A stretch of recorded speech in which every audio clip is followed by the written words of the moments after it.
There our cameras are. Let's listen into him. From across the nation, and I was very touched, organizers, volunteers, and colleagues. But you know what?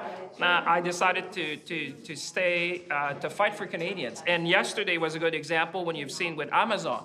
If there's a time where we need to fight to be strong, to send a strong message, my mission is an ambitious Canada, strong Canada. You know, we're going to get into a negotiation with our American friends, and we need to show strength. We need to stand up for Canadians, as we've done, like I've done yesterday with the CEO of Amazon Canada, telling her how we were frustrated that we learned that in the news, that they did not call the federal government nor the Premier of Quebec.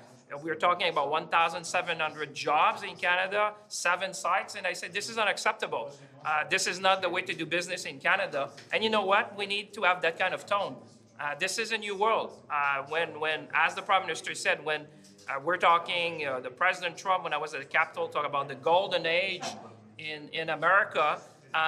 If it's good for the United States, it should be good for Canada because we have integrated supply chain. And as he said, there cannot be tariffs without consequences. There cannot be tariff without impact. There cannot be tariff without cost for the American consumers. So this is a wake-up call for Canada. Let's stand up. Let's have unity in the country, a strong voice. Let's go confident in a negotiation. The best way is to show force, to be strong, and to give confidence to Canadians that we have what it takes to win in the 21st century. Why are you endorsing Mr. Carney in this campaign? Well, listen, I have said last week I made a big decision. This week is you make one big decision a day. I've learned that from my mother. So the week is still early. But one thing that I will do is to fight for Canada, but at the same time, make sure that we put the interest of Quebec on front and center. The French languages that would have a debate, make sure that the interest of the province would be well represented. And at the same time, you know, you've seen every day we need to fight for Canada. And so that's what I'm going to be contributing. Are you finding him a French language coach? Listen, I speak pretty well French. I think I come from Shawinigan. You may remember. I mean, French is certainly one of my forte, so that's okay in terms of French. We'll be able to make sure that whoever hopefully is running in the campaign, there's only one candidate who suggested that French was not a key defining, which is you know, very, very concerning, I would say. The French heritage, the French language need to be front and center, and every aspiring to lead this country needs to be able to communicate in those languages.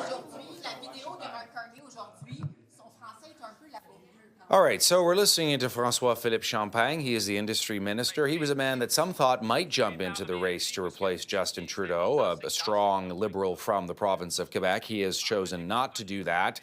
Some of the reporters saying, are you endorsing Mark Carney? Champagne being a little evasive on the answer there. Nevertheless, talking about how important it is to have a strong Liberal leader who can speak both official languages.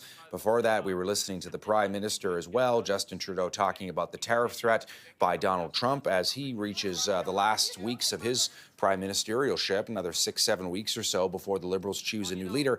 And if it wasn't a busy enough day, today is deadline day in the leadership race to replace Justin Trudeau by 5 o'clock Eastern.